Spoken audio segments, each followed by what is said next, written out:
धनतेरस पर सुनी जाने वाली कथा। अगर आपको कथा पसंद आए तो लाइक करके शेयर करिए और चैनल को भी सब्सक्राइब कर लीजिए। एक बार भगवान विष्णु लक्ष्मी जी के साथ पृथ्वी पर घूमने आए। कुछ देर बाद भगवान विष्णु लक्ष्मी जी से बोले कि मैं दक्षिण दिशा की तरफ जा रहा हूँ, तुम यहीं पर रुको।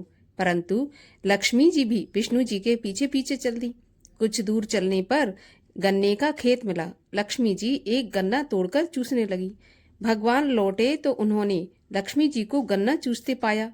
इस पर क्रोधित होकर उन्होंने श्राप दिया कि तुम जिस किसान का यह खेत है उसके यहाँ पर 12 वर्ष तक उसकी सेवा करो।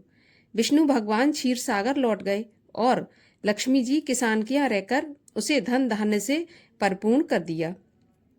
12 वर्ष के बाद लक्ष्मी जी भगवान विष्णु के पास जाने के लिए तैयार हो गईं, परंतु किसान ने उन्हें जाने नहीं दिया। भगवान लक्ष्मी जी को बुलाने आए, परंतु किसान ने उन्हें रोक लिया।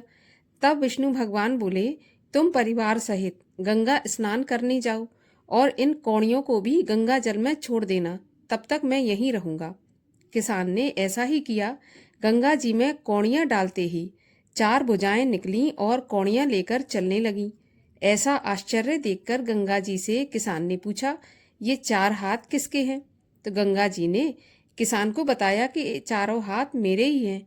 तुमने मुझे कौड़ियां भेंट की हैं, वे तुम्हें किसने दी?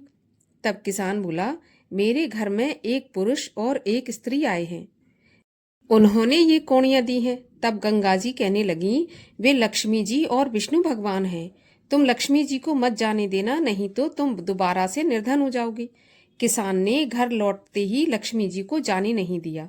तब भगवान ने किसान को समझाया कि मेरे श्राप के कारण लक्ष्मी जी तुम्हारे यहाँ 12 वर्ष से तुम्हारी सेवा कर रही हैं और लक्ष्मी जी तो चंचल हैं, इन्हें बड़े बड़े नहीं रोक सके, तो तुम जिद मत करो।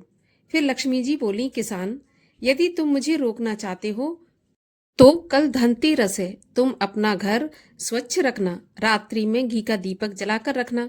मैं तुम्हारे घर आऊंगी, तुम उस वक्त मेरी पूजा करना, परंतु मैं अदृश्य रहूंगी। किसान ने लक्ष्मी जी की बात मान ली और लक्ष्मी जी द्वारा बताई गई विधि से पूजा की। उसका घर धन धान्य से भर गया। इस प्रकार किसान प्रतिवर्ष लक्ष्मी जी का पूजन करने लगा और अन्य लोग भी उनका पूजन धनतेरस के दिन करने लगे।